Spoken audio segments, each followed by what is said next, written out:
noite. Boa noite a todos. Boa noite. Bom, o meu nome é Amanda Yumi, eu tenho 29 anos, eu vou falar um pouquinho da minha formação, o que eu faço. Primeiro choque é que eu não sou exatamente da área de segurança de informação, mas eu trabalho com coisas ligadas e trabalhei com coisas ligadas, e é sobre esse background que eu vou falar aqui hoje, tá? Eu sou formada em matemática, fiz pós-graduação e trabalhei com gestão de riscos, né? Eu estudei na FGV. Faço mestrado em engenharia agora, estou fazendo pesquisa em neurociência, então estou fazendo coleta de dados cerebrais para fazer modelagem de atenção e análise preditiva sobre tomada de decisões das pessoas com base nas ondas cerebrais delas. Meu, que medo de você. É muito legal essa área. É muito legal essa área. Eu trabalhei por 5 anos em bureau de crédito, trabalhava com modelagem de informações, com bancos de dados assim, de pessoas físicas, que acho que é o maior banco de dados de pessoa física do Brasil, de 250 milhões de CPFs, né, e fora documentos de outros países também, que a gente trabalhava no nosso banco de dados. Trabalhei com modelagem de serviços de saúde, então trabalhava com modelos de regressão logística, né, que é um dos modelos básicos para fazer previsão e classificação de risco de vida de pacientes com base nos resultados dos exames médicos que eles tinham. E trabalhei na indústria madeireira também, com planejamento estratégico, trabalhei na parte de negócio da empresa também. Hoje eu estou largando a indústria madeireira, estou largando a indústria para me dedicar ao mestrado e alguns projetos à parte. Eu sou do Garoa Hacker Club, fui diretora de software lá, fiz a organização de vários eventos, um deles é a Upsides, que eu estou na organização junto com o Anquises. E eu integro o cargo de suplente no CGI. CGI, para quem não conhece, é o Comitê Gestor da Internet do Brasil. É um comitê que eu vou explicar um pouco mais sobre como funciona. Represento a parte de terceiro setor dentro desse comitê. E eu estou trabalhando no projeto da ONU, que é Elas nas Exatas, que é para promover e integrar mais mulheres para as áreas de exatas e tecnologia através desse projeto. É financiado pelo Unibanco, Fundação Carlos Chagas e pela ONU. Tá? A CGI em si, onde eu tenho mais causos divertidos para contar, geralmente eu conto tomando cerveja, porque é mais divertido, né? É uma composição, é o comitê que é responsável pela defesa do Marco Civil, basicamente. Então ele vai trabalhar, ele tem representantes do setor governamental, que tem ministro da Educação e Tecnologia e Inovação, que agora virou um monte de coisa, né? É ministro da Educação, Inovação, Tecnologia, Comunicação, é o Kassab. Aí tem ministro da Defesa, tem o ministro da Casa Civil, tem uma penca de ministérios que estão dentro deles, então tem 9 representantes do setor. Tem 4 do setor empresarial, então no caso tem as empresas de bancos, hotel, associações comerciais. Tem do setor, terceiro setor, que são as ONGs e associações, que fazem parte de defesa de informação, que é no caso onde eu ocupo. Tem a questão de comunidade científica e tecnológica, tem o Sérgio Amadeu, da Federal do ABC, tem o ex-presidente do Conselho de Pesquisa também, que faz parte. E tem representante do Vitório Saber, que hoje é o DEMI. Né? E, bom, o CGI trabalha bastante com proteção à censura, informações de pesquisas, confidencialidade de dados, né? E o principal coisa que eu trabalho lá é acesso universal à estrutura de telecomunicações, proteção e privacidade de dados pessoais, visando a aprovação de lei de proteção de dados, garantia de liberdade de expressão, comunicação e manifestação. Não é bonito esse discurso, né? Eu vou contar um pouco o que na prática acontece. Fortalecimento do comitê gestor, ainda a importância dele de, quando você tem uma nova lei, você ter certeza que todos os setores estão avaliando essa nova lei para ver o que é viável, o que não é viável, quais são os riscos, quais não são, não somente o político impõe a lei e pronto, ela está valendo, né? Ter uma avaliação completa de todo mundo sobre o que é válido, né? E ampliar os debates acerca de agenda de governança mundial na internet, né? Entender ver novas tendências, ver novos riscos, ver o que antes era feito e que agora pode ser uma ameaça se não tiver uma mudança tecnológica, tanto na parte de comunicação, na parte de meios de comunicação e etc. Na prática, o que acontece, né? Quando eu comecei o trabalho na CGI, vai chegar uma penca de leis e a gente vai fazer um trabalho consultivo para os relatores e indicar para os deputados quais são os riscos antes deles protocolarem as leis, ou então, depois que eles protocolam, a gente analisa e manda para eles um retorno. Achei demais. Aí a primeira lei que chegou para eu ler, eu olhei assim, um deputado queria propor uma lei que proibisse criptografia no Brasil. Você vai proibir criptografia no Brasil por quê? Aí peraí, vamos ler isso daqui. Aí o deputado propôs a lei porque é o seguinte, teve um juiz que processou o WhatsApp por não entregar uma conversa de um réu, que ele estava investigando. E E aí o WhatsApp falou, não vou recusar a entrega, tá aqui o arquivo. Entregou o arquivo criptografado para eles. Aí ele, não, a gente precisa de descriptografado. Não, isso aqui é o que a gente tem, você executou aqui o mandato de entregar, a gente cumpriu. A gente entregou o arquivo que nós temos. Você pediu que mandou a gente entregar o que a gente tem da conversa, é isso que a gente tem, esse monte de coisa aí. Não, mas a criptografia de ponta a ponta, a gente precisa... Não, isso aqui é o que eu tenho. Se você quiser a conversa completa, chama os dois juntos aí e mostra aí. Né? Bota os dois juntos aí e eles mostram a conversa. Não, você não tem conversa. E aí o cara queria proibir criptografia por causa do WhatsApp. Mas assim, criptografia como geral no Brasil, assim, a gente, não, peraí, isso não tá fazendo sentido. Aí a gente foi explicar pra ele, assim, não tem como, não faz sentido, cara, não, já sei. Então eu vou proibir criptografia no Brasil, exceto pra bancos e pra servidores de e-mail.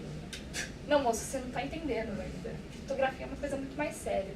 E eles não tinham essas pessoas que propõem leis, elas não têm muita noção do que elas estão propondo, né? E aí foi bem complicado, a gente falou até com o Diego Aranha, a gente falou com uma galera ali que indicou, não faz sentido você proibir criptografia. E aí ele conseguiu retirar o projeto de lei. Uma outra... Deixa eu te interromper. Foi ano passado, 2017. Deixa eu interromper. Claro. Se não existe alguém para explicar para esse senhor que isso é uma Eu ideia gosto da gente ser bem polida. uma ideia de jirico, esse negócio ia passar e ia ter o impacto que a gente sabe que ia ter? É simples assim? Então, tem um outro projeto de lei, que é o que eu ia comentar, não sei se vocês estão acompanhando agora o projeto de lei de fake news. O primeiro projeto de lei que foi passado por um deputado, foi aprovado pela Câmara dos Deputados, depois foi aprovado pelo senador e subiu para a sanção do presidente. E foi muito rápido. O que aconteceu nesse projeto de lei? Era um projeto de lei que a pessoa fazia um post que ofendia o político. Se o político ou a equipe dele identificasse que aquilo poderia ofendê-lo, ele poderia tirar retirada imediata desse post. E se em 24 horas a pessoa não mandar cópia de todos os documentos dela para o político, dizendo, eu falei que você é um imbecil, mas meu nome é esse, meu CPF é esse, meu endereço é esse, tá aqui a cópia dos meus endereços, tudo, e aí eu posso manter o post? Aí o político pode decidir se ele mantém o post ou não. Era esse projeto de lei que foi aprovado. E aí foi aprovado pela Câmara dos Deputados, foi aprovado pelo Senado e subiu para o presidente. E a gente falou, isso não faz o menor sentido, isso aí é uma afronta à democracia, isso não faz o menor sentido, e sem contar que é inviável. Quem que vai controlar se o post é uma fake news, se ele é improcedente, se o cara está tentando esconder alguma informação? Quem que vai auditar isso, né? E isso foi aprovado, chegou para o Temer aprovar. Só que aí a gente, pela CGI, a gente mandou uma carta gigante para eles, dizendo assim, olha a ideia de jirica desse cara. E a gente foi conversar com o deputado, a gente foi conversar com o ministro da Casa Civil, e aí o Temer vetou o projeto. Ou seja, vocês não se envolvem e o negócio segue. É o que a gente tenta fazer, né? É o que a gente tenta. A gente Já se chegou esforça alguma ao coisa máximo. coerente para vocês? Sim, tem algumas coisas que são coerentes em relação, por exemplo, à auditoria de telecomunicações. Estou comentando de casos absurdos, né? Que foi o que mais me assustou no começo, porque quando eu entrei para a CGI, eu pensei, não, vou trabalhar com uma coisa super importante. E aí depois eu vi que eu estava mais fazendo saneamento básico, assim. É bem complicado. Chegaram a ter alguma participação com relação ao bloqueio que teve no GitHub? Bloqueio do GitHub, Do PageBin que a gente teve, da PageBin, NET.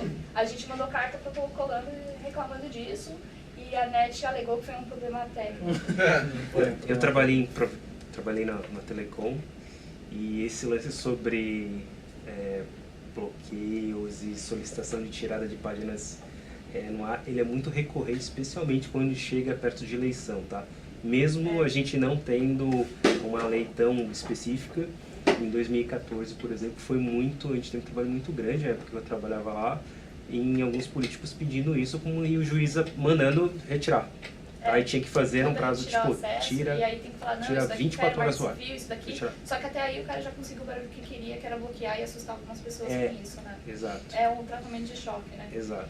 Um outro projeto que assim, a gente tem há muito tempo brigando, assim, não sei se vocês estão acompanhando o Cadastro Único da Internet, vocês já viram? Que é um código único, que você, para usar a internet, de onde você for acessar, você teria que estar vinculado ao seu CPF, né?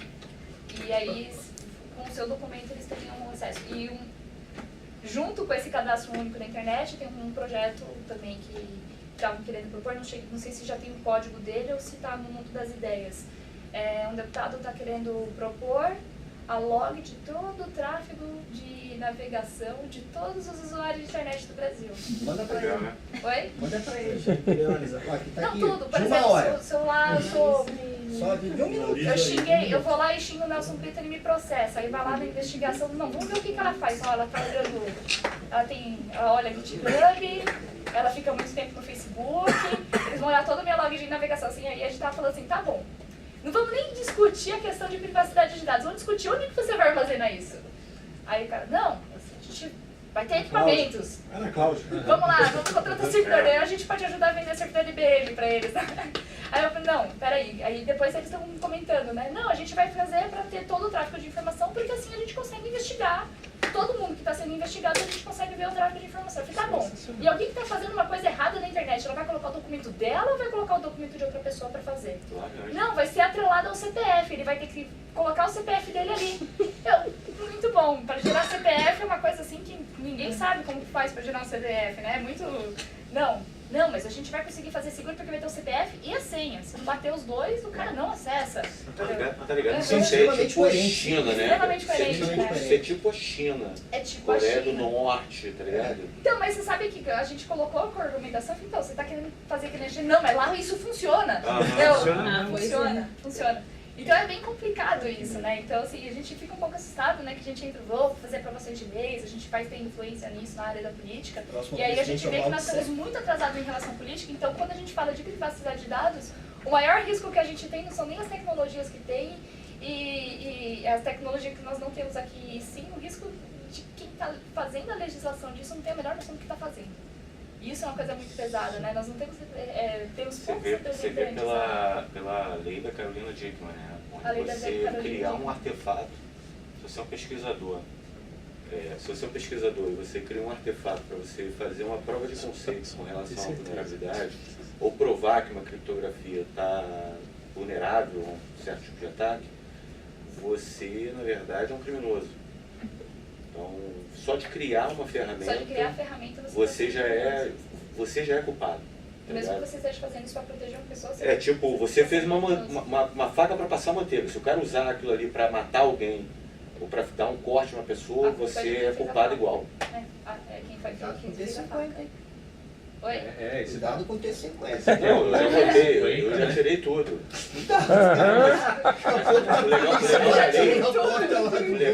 O legal da lei é que ela não é retroativa. Ela passa a valer a partir daquele momento, então isso já tinha sido liberado.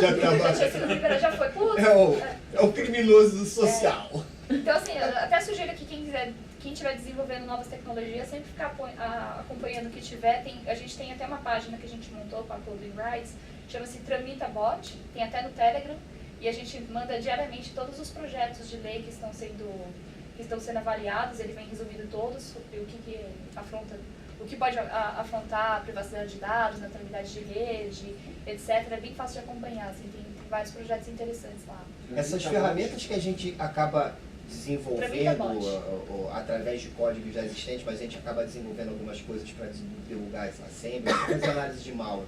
A gente precisa registrar isso de alguma forma? Isso pode ser usado contra mim amanhã? Em relação à criação de ferramenta, não, mas em relação ao uso dela, pode ser que sim. Isso é bem subjetivo, né? Você tem que dar uma lida no artigo 5.4 para ver, porque, por exemplo, suponha que eu vou lá e crio uma ferramenta vou dar um exemplo bem básico, uma ferramenta de CAPTCHA. Por enquanto, ninguém propôs proibir CAPTCHA, né? Quebra de CAPTCHA para fazer. Você só fez uma ferramenta para automatizar um acesso, mas se você derruba o servidor fazendo várias requisições ao mesmo tempo e você derruba o servidor, aí sim você cometeu um crime porque você derrubou o servidor. Então você tem que dar uma olhada quais são os termos de uso da ferramenta que você está acessando, que você está deixando de acessar. E além do despreparo do poder legislativo, tem o despreparo do executivo também. Então, os juízes estão completamente despreparados. Se eles entenderem que no seu exercício da atividade você poderia ter feito alguma coisa que você não fez, você também pode ser culpabilizado. Esse é o pior problema, né? Teve um outro projeto de lei que surgiu com a ideia de um juiz, que ele está querendo, por exemplo, punir o Google e ferramentas de busca, por exemplo, quando a lei que eles chamaram de lei da baleia azul, que se aparecesse um site de busca que te dê incentivos a suicídio ou alguma coisa assim, ao invés de você procurar rastrear quem está fazendo gerando esse tipo de conteúdo, ele vai punir o Google por ter exibido esse resultado. E aí a gente leva um cara da Polícia Federal para dizer, tá bom, então como é que a gente investiga esses caras se as ferramentas de busca vão proibir? Porque eles conseguem chegar no usuário deles, e como é que a gente consegue chegar nesses caras sem mecanismos de busca, né? E você punindo o Google por isso, como é que a gente... E quem vai determinar o que tem que ser proibido e o que não tem que ser, né? E é bem complicado, porque não, isso aqui tem que ser proibido, tá? Como que faz isso? Não, dá um jeito. Como? Dá um jeito. Não. Não, a gente já ouviu coisas do tipo, não, dá um jeito, não, a gente compra uns servidores aí e consegue registrar log de todo mundo do Brasil. Tá bom. De tudo que o cara fez na internet. Consegue, tá bom. Isso é perigoso pra caramba, né? Porque na verdade eles impõem pra você uma situação ao invés de querer conscientizar como que você deve usar a internet, ou como você educar os filhos principalmente. Eles vão para essa linha. Enquanto o comitê gestor, o pessoal do registro FAPESP, da FAPESP mesmo, eles criam umas cartilhas. Tem de utilização, foi igual o primeiro bloqueio do WhatsApp. Eles falaram, olha, você tira do servidor o tráfego de rede do WhatsApp. Mas ninguém conseguia fazer isso, tanto que o primeiro bloqueio não prosperou. Aí no segundo eles foram em contato com as operadoras. E aí sim, as operadoras conseguiram bloquear, mas eles não sabiam os mecanismos para conseguir. Não sabia nem como fazer. Foi tipo uma ideia de alguém assim, tá que fazer, tá bom, bloqueia. Vou fazer. Assim, tá bom. Agora tem que falar com o ciclano, tá bom, fala. Foi assim, a gente vê como é que a gente é júnior, né, aqui, em relação à execução e legislação, né. Eu vou falar um pouquinho sobre quais são as informações, que quando a gente fala de proteção de dados, né, quais são os dados que a gente está protegendo e onde eles estão, tá? Porque quando a gente fala de segurança de informação, a gente fala muito, a importância dos dados. Eu vou falar um pouco de quais são as fontes que a gente tem aqui no país e onde que a gente consegue ver dificuldades aqui no país, né? Quando a gente fala de comércio de informações, a gente sabe, né, que informações são inversamente servem para mitigação de riscos, né? Então, quanto mais informações você tem, menor risco você tem numa tomada de decisão, né? E informações cadastrais, por exemplo, como nome completo, CPF, a gente tem divulgado na Receita Federal, né? E os instituições financeiras, elas acessam essas informações, né, através de robôs no site da Receita Federal. Então, os bureaus de crédito Serasa e Iguavis que vendem as consultas da CPF de status da Receita Federal, etc., eles usam robôs que quebram captcha para fazer a coleta de dados. Dificultaram um pouco mais, porque agora para você fazer esse tipo de pesquisa precisa no da site, data de você nascimento. precisa do nascimento agora. Só que o bureau de crédito tem. E sem contar que o que acontece quando você tem a época de idade creditícia, você faz 365 vezes, sei lá, suponha a idade da pessoa para a idade creditícia, né? E ele já vai conta que a pessoa tem mais de 18, menos de 70. Eu vou te falar que eu já consegui verificar através de uma avaliação que eu fiz. Não vou falar da Receita, mas é alguma coisa parecida com a Receita, tá? Em que você tem esses robôs e não são só dos órgãos que deveriam ter acesso. Não são só dos órgãos.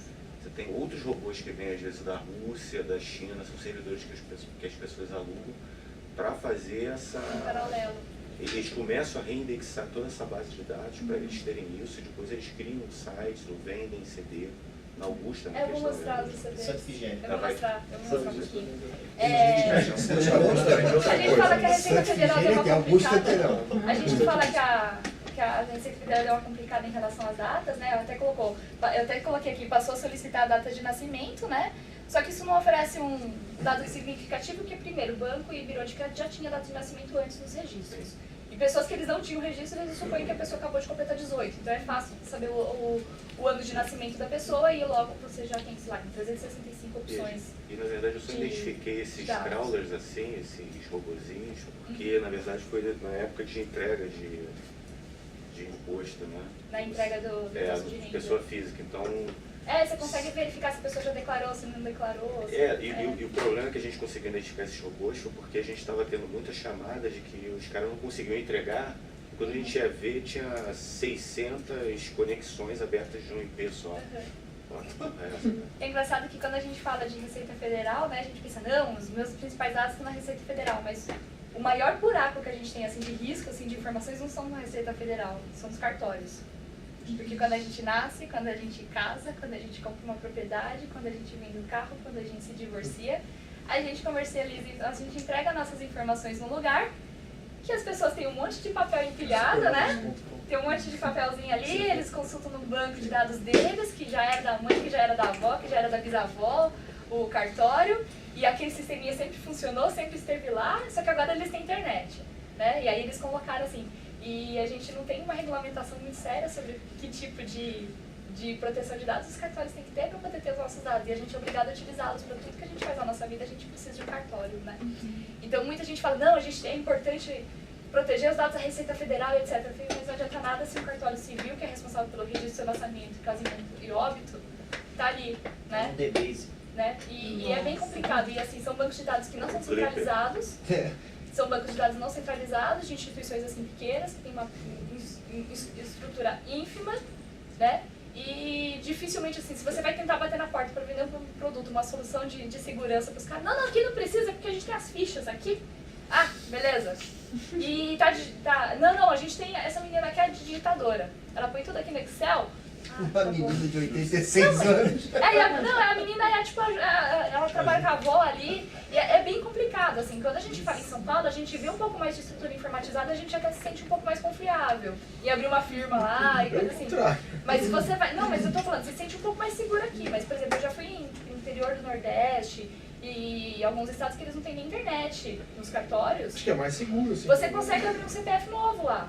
Então, mas é mais seguro, porque aí você faz um CPF que não está atrelado ao seu. Mas quem consegue pegar aquela informação? Deixa eu pegar o endereço desses caras.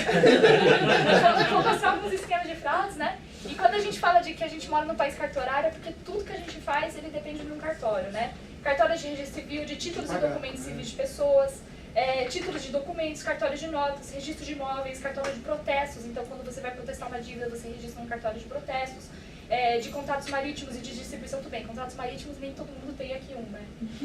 Talvez o Pedro, com o iate dele. Eu não, Nelson. Não, mas o dele está registrado no Brasil.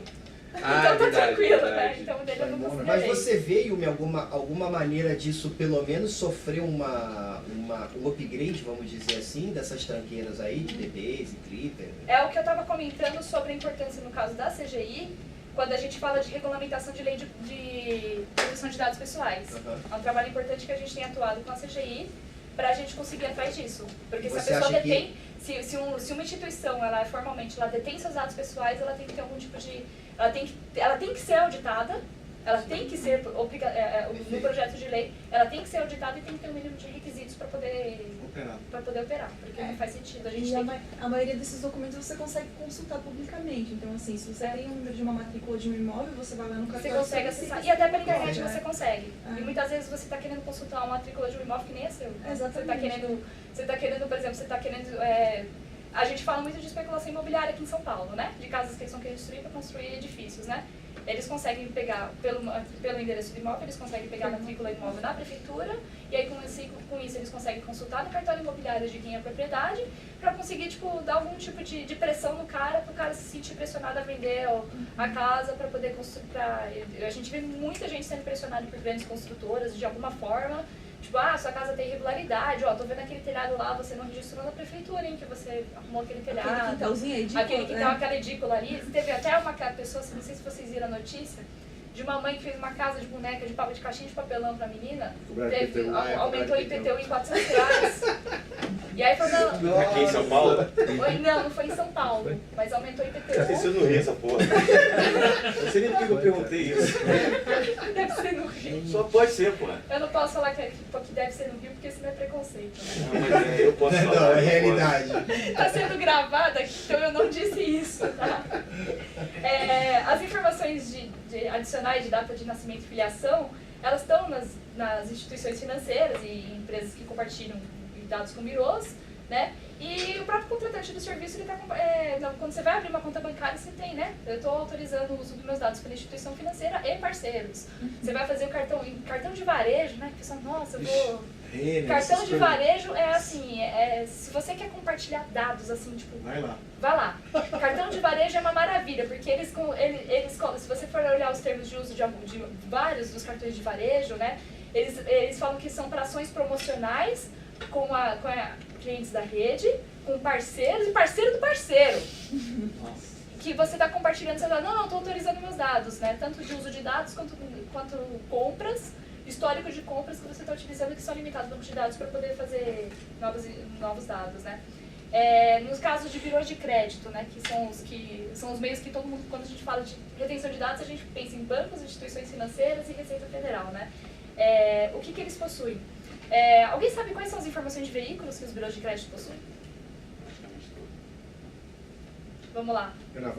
Gravame, Renavan, Placa do carro, placa, ano, DPVAT, quilometragem daqui a modelo. pouco. E agora está pior no Rio de Janeiro, não sei se vocês ficaram sabendo, mas no Rio, antigamente você pagava o teu IPVA, você pagava o DPVAT, você pagava direto ao Detran. Mas agora eles pegaram, esqueci qual era o nome da seguradora, uma seguradora agora que está fazendo o DPVAT no Rio. Então você tem dois boletos, o do Detran e o do seguro. Então, quer dizer, toda essa tua base de dados que estava no Detran foi agora para dentro dessa seguradora. Mas esse seguro ele cobre tiro, essas coisas, não tá? Lá no Rio não tem cobertura para nada. Tô brincando, gente. Eu dei pause, pode ir. Não, eu tô fazendo piada com isso porque eu tô indo de semana que vem. Então já baixa o ATT, onde tem tiroteio. É aplicativo, essas são as sensacional. informações, assim, a gente tem pela CETIP, né, porque elas são comercializam com bilhões de crédito, a gente tem débitos estaduais e nacionais, base de leilão, alienação fiduciária, então se você pegou um empréstimo bancário e deu como garantia o teu carro, também está nessas informações, Renavan, DPVAT, Gravame, roubo e furto, proprietário, decodificador de chassi, adulteração de chassi e sinistros, né. Tem até informação direta do Denatran, que compartilha informação com o Bureau de Crédito através de uma lei que é subentendida, então eles conseguem compartilhar informação e por isso que tem decodificador de chassi, né. Vou contar um caso para vocês, não vou falar de qual Bureau de Crédito foi, mas para você comprar informação de veículos, você tem que ter um CNPJ com KNAI específico para poder comprar. Não é qualquer um que consegue consultar informações de veículos, né. Mas teve uma empresa que conseguiu registrar alguma coisa financeira no meio, e era uma cartomante. E ela estava comprando informações de veículos. Nossa. E aí ela chegava com a pessoa, não, que o carro foi roubado. Aí a pessoa, não, decodificador tal do seu chassi. A pessoa, como sabe o número do chassi? Não, eu sei o número do seu chassi. Seu carro é um Renault vermelho, assim, assim, assim, placa tal, seu chassi é tal. A pessoa, não, meu decodificador de chassi, não tem como essa mulher saber, né? Aí o cara ia olhar o chassi, caramba, a mulher é evidente mesmo, ela sabe mesmo o decodificador. E ela estava consultando placa de carro, informações de veículos, se o carro já tinha sido roubado, e histórico para atender os clientes, assim, tipo, só para vocês terem uma ideia de como que pode acontecer o uso de informação de veículo, né? Isso aí é um exemplo. Isso é um exemplo não muito ortodoxo sobre o uso de informações de veículos, mas mostra o limite da criatividade do Mandrake, né? A gente vê como o brasileiro é criativo, a gente tem que saber como que a gente tem que proteger os dados, porque o povo é muito bom mesmo, né? Mas as seguradoras não têm essas informações? Elas têm que comprar, e é muito caro. Então elas preferem pedir cópia do documento para você na hora de fazer a avaliação. Porque para você pedir todas essas informações, você gasta no mínimo uns R$35. Se você vai fazer isso para fazer a concessão do seguro, imagina se o cara vai para avaliar a aprovação de crédito, que tiver que cobrar, pagar para um birô de crédito R$35. E para fazer seguro para os caras não importa tanto, nesse caso, na contratação de seguro, porque ele vai fazer a avaliação do risco com base nas informações que você preenche. São mais importantes as outras informações cadastrais do que essas informações do veículo, né? Então, eles não consultam, só em caso de, por exemplo, se o cara teve vários sinistros, eles consultam a informação. Então, enquanto eu trabalhei na Marítima, a gente participou de um projeto que, brincadeiras à parte, a gente chamava de CUP, que era o Cadastro Único das Seguradoras.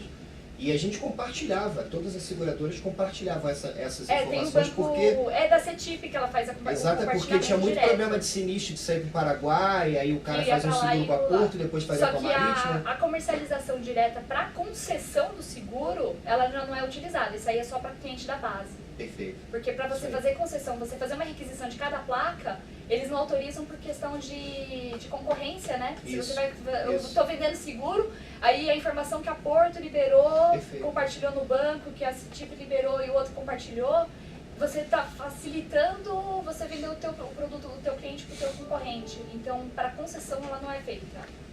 Tanto que a última fraude que a gente pegou foi exatamente isso, o cara vazando informação interna.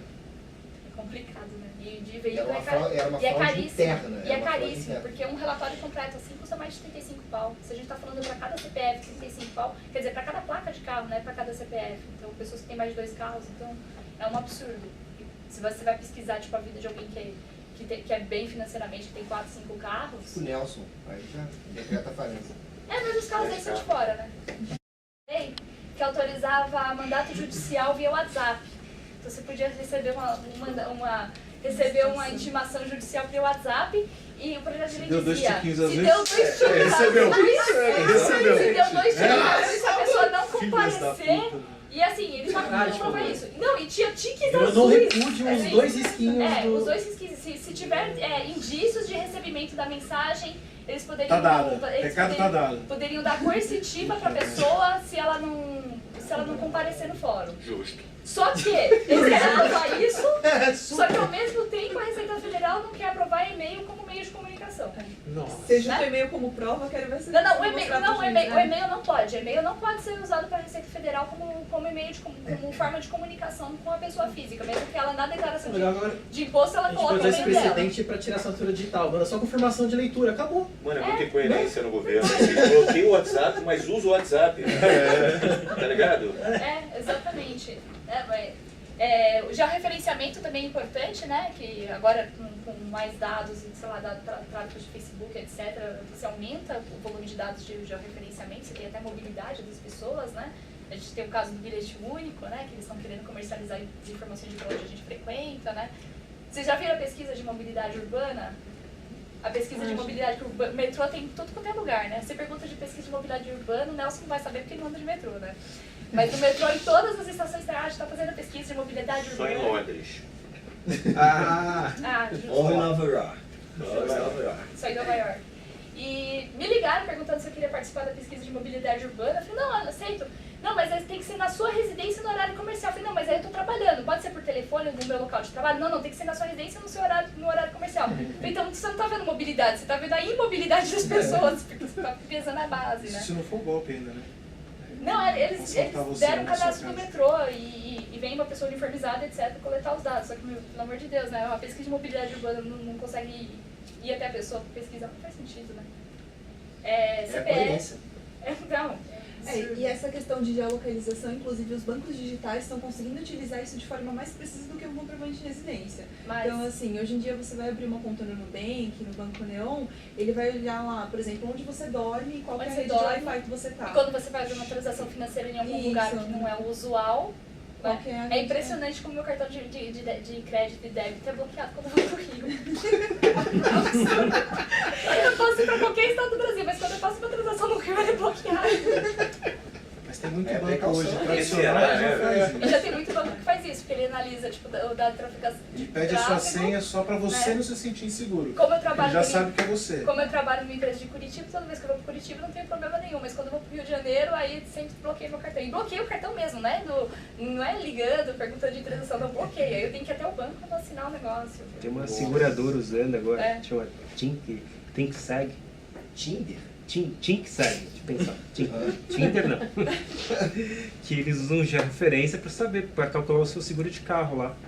Aí você tem que permitir lá, ou rastrear para saber Eles aonde falam você que, assim, dorme, aonde autorizando você o uso da paga. ferramenta, você pode ganhar melhores condições de preço. É, Ele está dizendo pode. que pode piorar. O termo de Ele uso não é fa- exatamente ele isso, não, pode. ele não te garante que vai piorar, ele te dá a entender de que você só tem a ganhar com isso. Só que na verdade ele pode piorar a questão do preço, né? A gente fez uma pesquisa recente, eu não sei se vocês leram essa semana, né? Eu estava na pesquisa, sobre precificação de passagens aéreas no site do Decolar. Que semana passada, essa semana, que a gente fez, que dependendo do lugar em que você estava fazendo a requisição de dados, o preço da sua passagem mudava. Do mesmo destino, mesmo local, mesmo mesma data, no mesmo horário, em locais diferentes, ele dava preços absurdos de diferença. Se você tipo, estava usando o VPN de outro país, ele te dava um preço absurdo. Se você estava no local, ele te dava um preço. Se você estava no outro local comprando a passagem, ele te dava um outro preço. É uma coisa absurda. E vocês achando que o hacker é o pior pesadelo, né? Não. O governo, Quando a as gente fotos. junta essas informações e coloca como regra de negócio, as coisas ficam bem mais perigosas, né? O TSE também deu informação de título de eleitor para o Biro de Crédito, né? Ele deu uma vez e disse, não, a gente não dá mais. Mas o que tá lá, né? Tipo, você roubou o brinquedo fulano. Pô, não rouba mais os brinquedos dele, não, tá? Aí, mas continuou com o brinquedo, você não mandou devolver, né? Aí, informação de pessoas que estão em baixa renda, que recebem Bolsa Família e apoios, sim, não somente Bolsa Família, né? Qualquer tipo de apoio do governo, é sigiloso saber exatamente que tipo de apoio que tem. Mas, para todo mundo ter um apoio desse, ela tem que ter um número de inscrição social. Ou seja, quem tem um número de inscrição social, você sabe que ela recebe alguma coisa.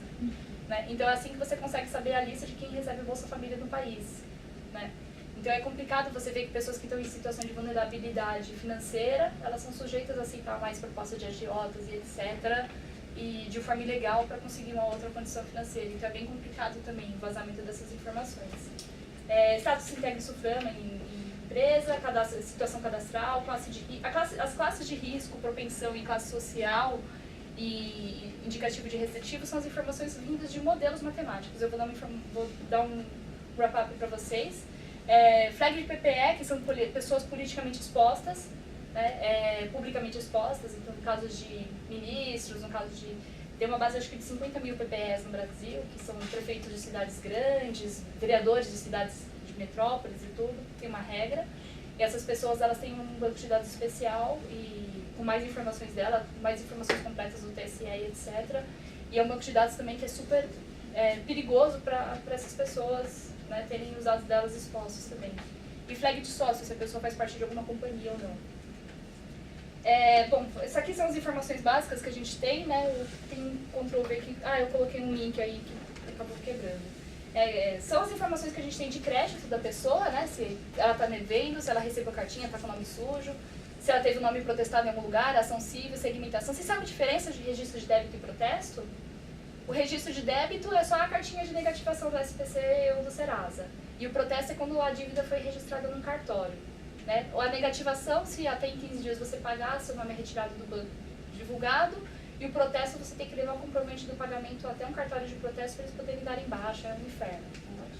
Ações cíveis, no caso disso, segmentação, se você tem alguma informação de, por exemplo, esse cara ele adora fazer cartão de crédito no varejo, esse cara ele gosta de fazer para seguradora, etc. Cheque sem fundo, falências em alguma empresa que o cara teve, participação em empresas, ocorrências em documentos, então se o cara tem muito documento dele roubado, também aparece nessas bases. Se teve óbito ou não, muita gente gosta de abrir cartão de crédito para falecidos, né?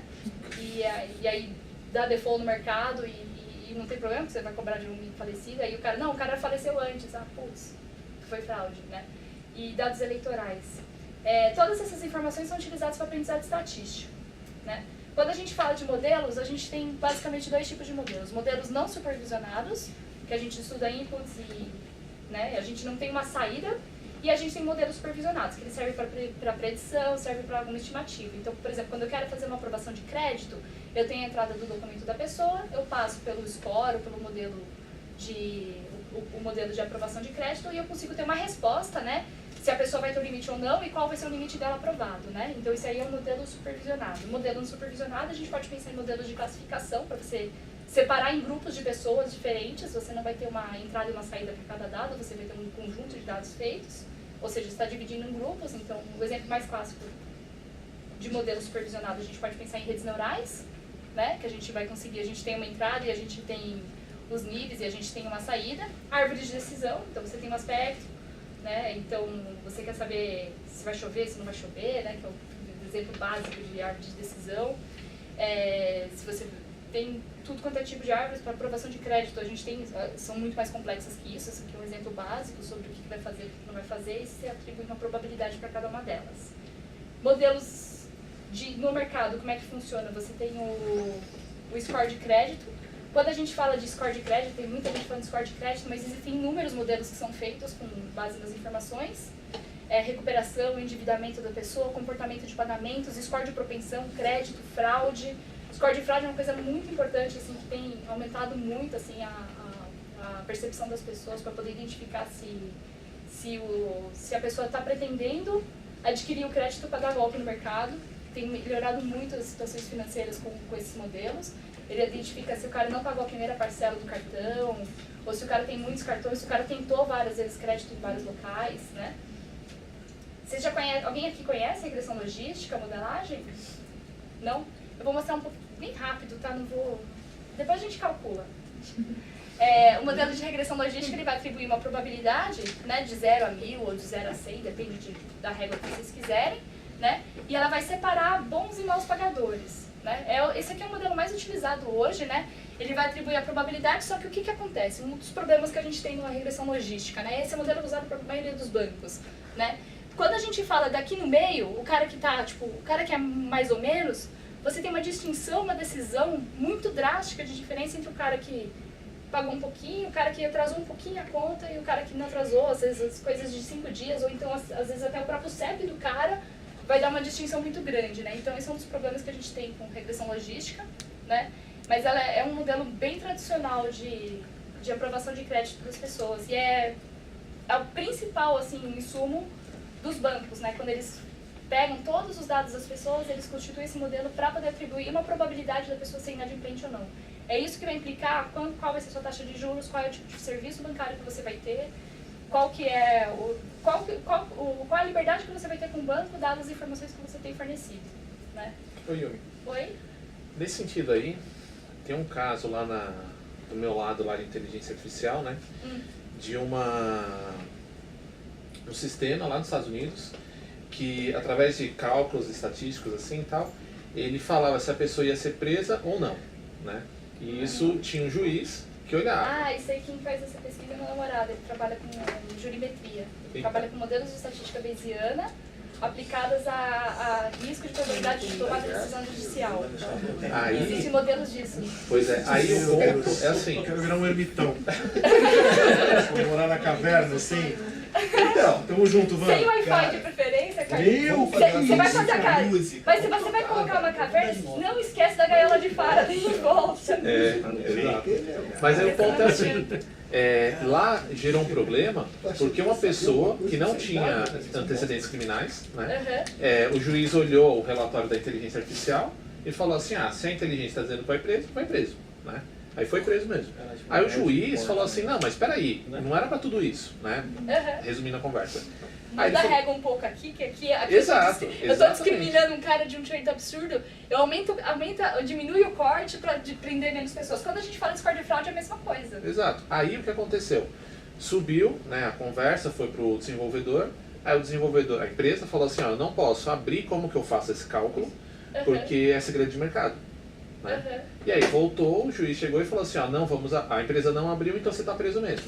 Nossa, mas isso gera uma discussão que eles estão falando que é auditar machine learning Isso aí, quando... Audição de algoritmos. Isso é uma das principais coisas que a gente está trabalhando. É uma das coisas que a gente está trabalhando, que eu comentei no começo, do trabalho da CGI.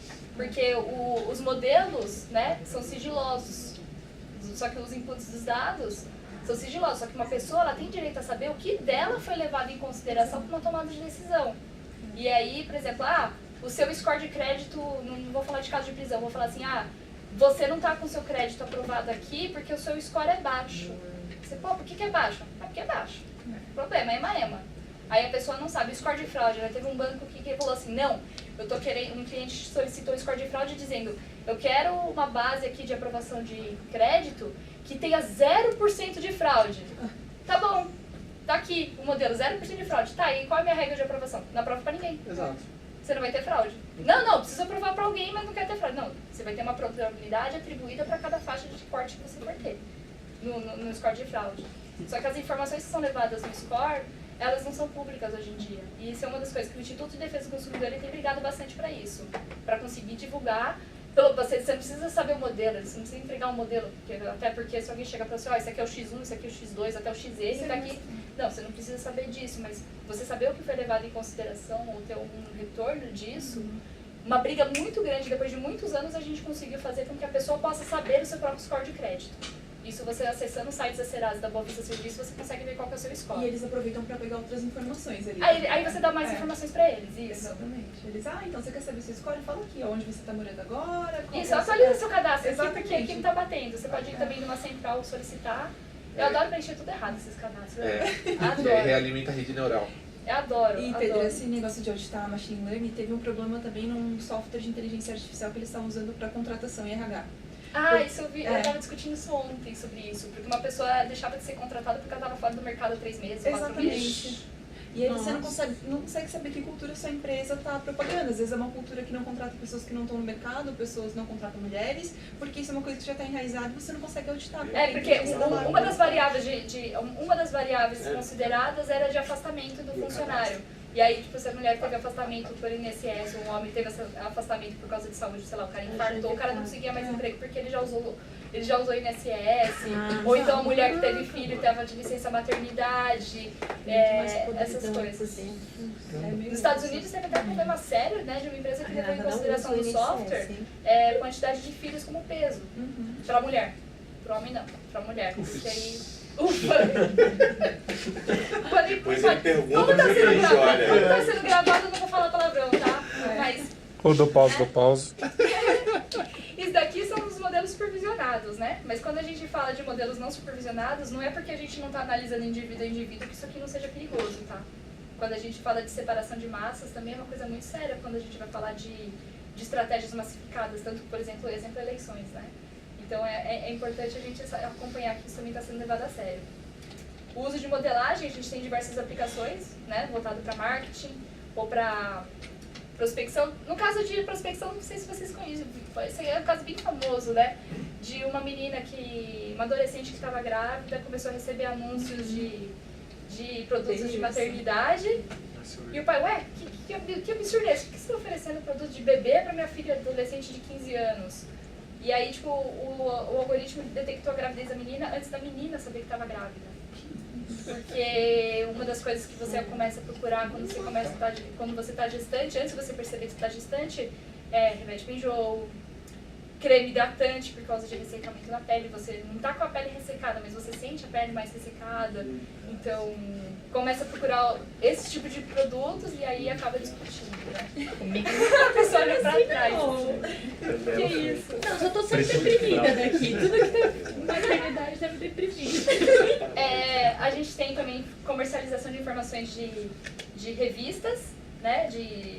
O que de revista está sendo comercializado, né? Então, que assinatura que a pessoa, que tipo de classificação de revistas o cara assina, se ele é a revista Playboy, se ele assina VIP, se ele assina Super Interessante, para poder pegar informações de estilo de vida da pessoa, para você conseguir adaptar a melhor oferta de crédito e propaganda para a pessoa, ou saber que tipo de lugar ela frequenta.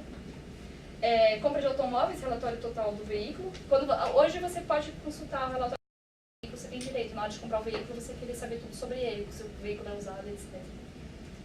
Informações públicas, né? Eu comentei com vocês já disso, do TSE ter comercializado informações, né? Os birôs eles acessam as informações através de bypass mesmo, né? Então não é um contrato que disponibiliza, isso aí vocês já sabem. Junta comercial de São Paulo. Paulo Maluf ali? Oi? No caso do... porque eu achei bonitinho assim. Tem nada a ver com isso. Tem nada a ver com isso. Não sei. Esse dinheiro não é meu. Eu achei divertido isso aqui. Porque o que aconteceu? Quando o TSE falou assim, não, a gente não vai dar mais informações eleitorais pra vocês, tá? Tá bom. Só que o cara já tá com o pacotinho ali, assim. Tá bom, não precisa dar mais pra gente. Beleza, entendeu? Só que aí eles continuam utilizando essas informações. Porque já tá dado, né? Yumi, você ficou sabendo daquele site Tudo Sobre Todos? Sim. Eu acessei ontem, ele ainda estava no ar. É bizarro. Você joga seu CPF, você paga uma pequena taxa e consegue saber onde você mora, seu CPF, seu vizinho. E tem provedor de internet filtrando esse site também. Eu Tem consegui provedor. acessar e meu cunhado não. E ele tem um outro provedor. Você tem um provedor diferente, Então, porque eles estão filtrando acesso também. eles estavam querendo bloquear o site para acesso ao provedor, porque o que acontece? Tá no servidor de fora. Tá. E aí eles Corta não a internet, conseguem tirar, né? Só que Fora os outros que vão aparecendo aí. tem vários, Mas já tem vários. vários. Tem vários sites disso. Tu mata um, aparece Eu vou falar do outro. comércio Mas não precisa paralelo matar um, porque já frequente. tem 2, 3 no ar. E a gente não tá falando de Deep Web, a gente tá falando de Web. Não, se falar de Deep Web então, pelo amor de Deus. Eu vou pro último meio legalizado que eu estou comentando aqui, que é no caso da Junta Comercial do Estado. O Estado de São Paulo, ele disponibiliza gratuitamente para consulta. Você pode usar até o nome fantasia no site da Jusef, você coloca o nome da empresa, né? E você consegue acessar o relatório completo de toda empresa. Você tem capital social atual, nome completo de sócio, CPF, endereço de residência do sócio da empresa. Então, se você quiser sequestrar o cara, já facilita ali, tá? Bom, sei lá, né? Tem pessoas migrando de segmentos o tempo inteiro. Se alguém quiser sair de segurança de informação e ir para a área de sequestro infantil, tem lá uma base de informações disponível. Brincando, gente, por favor, não sequestre sem criança. E lá você consegue acessar todas as informações, assim, de CNPJ. Maior parte dos estados eles cobram a consulta, mas São Paulo é liberado a consulta. Mas se você for comprar no birô de crédito, de 10 a 25 reais por consulta. Ou na Santa Efigênia, ou no site Tudo Sobre Todos, ou tem vários deles. Um exemplo de fraude aconteceu comigo, porque alguns anos atrás tive que abrir empresa, por motivo X. E eu não sabia nada de empresa. Então eu abri um CNPJ para poder receber dinheiro na empresa que eu trabalhava. E estava pagando um monte de imposto por abrir empresa, né? E aí eu recebi em casa um boleto da Associação Comercial de São Paulo. Mas o imposto tem que pagar. Eu paguei o boleto de R$200. Aí eu vou falar com meu pai, que era a pessoa que estava me ajudando Eu trabalhava com isso. lá, o boleto do meu cartão de crédito. E meu pai conhecia essas coisas. Falou, pai, paguei esse imposto aqui, tá? Então só marca aí que eu já paguei. Depois... Você não devia ter pago isso, moleque. Isso aqui é uma fraude que acontece, que o pessoal acha os seus dados de empresas recém-abertas e manda o boleto e você foi trouxa e pagou. Então, eu trabalhava na Associação Comercial de São Paulo, né? Eu paguei. E Tá lá mandei meu esse grana, boleto viu? aí, Usaram bem. Aí eles para todo CNPJ aberto, eles têm uma consulta, um bot que identifica CNPJs novos, e eles mandam uma consulta assim, tipo, filiação à Associação Comercial de São Paulo, e eles sabem que o nome é bonito, né? Fica parecendo que é obrigatório, né? Então, aí todo mundo paga o boleto. É incrível. No máximo. É incrível isso. Ajudou a bater minha meta na empresa de resultado, né? Mentira. Mas é verdade. E o pior que isso aí não é golpe, mas tem um monte de sindicatos de não sei das quantas, eles mandam um título, por exemplo, assim, manda um boleto escrito notificação extrajudicial. O cara nem lê o documento, ele vê um nome bonito desse e paga o boleto, já vai direto no código de base e paga. Só que na verdade é filiação ao sindicato de sei lá das quantas, e se a pessoa não for esperta, não vai vendo que boleto que você tem que pagar, você tem que pedir de tudo. Você tem alvará, você tem... Tem de tudo, eles mandam de tudo, assim, o pessoal adora gerar boletos. Notificação judicial, você paga. Se cair lá em casa, É assim, é incrível, né? Que notificação extrajudicial não quer dizer que imponente, quer dizer que não significa porra nenhuma, né? Não sei, falei palavrão, desculpa. Não, tem casa, tem casa. E notificação extrajudicial quer dizer que é não judicial, mas tá bom, mas o pessoal olha assim, não, vou pagar. E o pessoal paga. E é impressionante como que fatura dinheiro com isso. Sindicatos, associações comerciais, centros de dirigentes, lojistas, etc. Do cadastro comércio paralelo, além dos sites, né, que a gente tem Tudo Sobre Todos, né, a gente tem cópias de CDs que são vendidas. Muita gente, funcionário que é revoltado, que trabalhava em algum lugar desses, acaba fazendo dump e vende o CD na Santa Efigênia, bancos de dados de fora, bots, eles juntam todas essas informações para fazer. A maior parte dos dados, assim, que a gente comprou alguns CDs para analisar, para ver a procedência das informações, né, não são dados atuais e como eles não estão categorizados, porque foi tipo um banco de dados que foi comprado na hora, né, vai ter muito telefone antigo, a qualidade da informação acaba sendo inferior e muita gente usa os dados desse CD para fazer uma aprovação de crédito ou não, ou poder fazer uma investigação e acaba tomando uma decisão errada com isso, né? Às vezes pega o primeiro telefone da vida do cara no telefone nem serve mais. E essas informações, se você for ver, por exemplo, de CNPJ, tem um esquema bem fácil de você identificar a procedência da informação.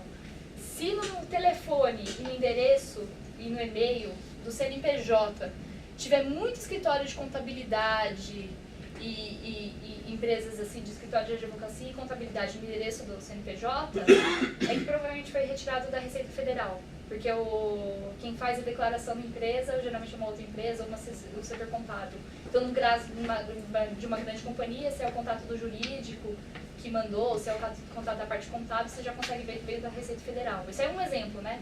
Tem várias técnicas que você utiliza para você olhar um banco de dados roubados e você identificar qual é a procedência deles, né? Um exemplo do CNPJ é um mais fácil, que se você vê se foi escritório de contabilidade, facilmente você sabe que de 12 milhões de CPFs, de CNPJs que a gente existe no Brasil, deve estar em 13,5 agora, né? Mais de 12 são de empresas pequenas, e essas empresas pequenas, geralmente é o contato de contabilidade que fez. Então você consegue identificar com esse filtro, você já consegue ver se o dado veio de Receita Federal. Você recorda que há uns 2 anos atrás segurou um debate grande na internet, onde o programa da Receita Federal, da Imposto de Renda da Pessoa Física, ele enviava junto com aquelas informações, ele pegava o endereço físico da tua placa de rede e mandava para a Receita. Aí o pessoal começou começou a tentar descobrir o porquê daquilo. Existem algumas teorias, né? Mas a ponto do cara chegar na tua máquina física, pegar o endereço físico da tua placa para mandar isso para lá, alguma razão tem, né, cara? Era porque você tinha que instalar o software e você tinha que aceitar todas as tranqueiradas que uma das Já tá por app do celular, né? Já. Ele pede acesso a fotos e contatos. A né? tudo. Nível. A tudo. Quer dizer, você abre tua vida pro cara, né? A Receita Tipo, tem acesso a fotos e a contatos e fotos. Eu falei, pra quê? a desculpa. Por que o Receita Federal quer meus nudes? Dá licença? Meu namorado não quer? Por que você quer? A desculpa deles era para tentar identificar quando era um escritório de contabilidade ou se era um advogado fazendo Múltiplos. Mas Pra identificar. É, mas aí eles descobriram que um monte de empresa contrata o contador pra fazer é mais isso. ou menos, né? É. Não tem muita base para isso. Mas de qualquer maneira. É. O cara já não se. O cara não quer mais ser só teu CPF, ele quer saber. Ele quer saber isso. Ele quer saber tuas fotos, ele quer saber teus contatos, ele quer saber teu MAC address, ele quer saber tudo. É impressionante. Mas até onde isso é legal, né? Porque eu vi mesmo uma reportagem Uma, do pessoal o da que eles dizem que é Receita. legalizado porque uma vez que você instala o software, você está dando aceite no termo de uso. Isso é o que muda com a GDPR, porque a legislação europeia está trazendo espécies de consentimento. Então, assim, para você consentir um dado que seja utilizado, a empresa tem que explicar para que ela está usando aquele dado. Então, está pedindo acesso às suas fotos, por quê?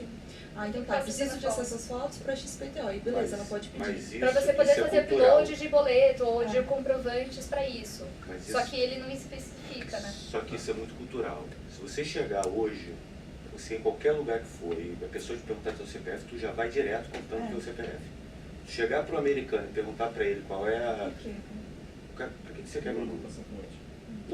Não, pra que o Social Security Number. Tu pergunta pra ele o Social Security Number, o cara pergunta, pra que você quer? Você não precisa do meu Social Security Number, você toma aqui meu ID, meu Driving License. A gente aqui já tem a mania de Você umas pede uma coisas nota. que vocês não sabem. Você sabia que quando você vai num prédio qualquer e pedem para tirar uma foto, você pode dizer não? Eles podem também não permitir que você entre. Então, você pode se negar. É sério. Não existe nenhuma lei que faça com que você tire uma foto sua. Eu fiz isso uma vez de teste e eu fui para a reunião, mas não tiraram uma foto minha. É mais cultural, tem algumas coisas que são bem culturais, mas isso tudo que você está falando me deixa mais preocupado com o governo do que com o Jacker. Bom, não sei se vocês viram agora também, por falar que não está preocupado com o governo, a lei do cadastro positivo, né? A nova lei do cadastro positivo agora obriga todo mundo a tá, não é, ele vai ser opt-out, não vai ser mais opt-in. Significa que você tem que pedir para sair desse negócio, E né? o que vai contra, porque nessa lei nova da legislação europeia é privacy by default. Então, assim, a privacidade é obrigatório. Sim, é que assim, nos outros países, muitos países é aprovada, o cadastro positivo ele é automático, ele é opt-out. E aí o governo falou, não, nós precisamos fazer a mesma coisa que os países desenvolvidos têm. Ah tá, mas os países desenvolvidos eles têm a lei de proteção de dados, né? Dizendo para que são usados e como são usados e para quem que são.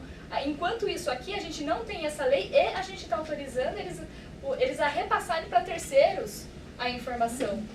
Então, assim, a gente está com dois problemas. Um que a gente não tem lei de proteção de dados e o outro, a gente ainda está autorizando os dados a irem para outros lugares que também não estão cagando porque você está querendo que você seja usado ou não dos dados, né?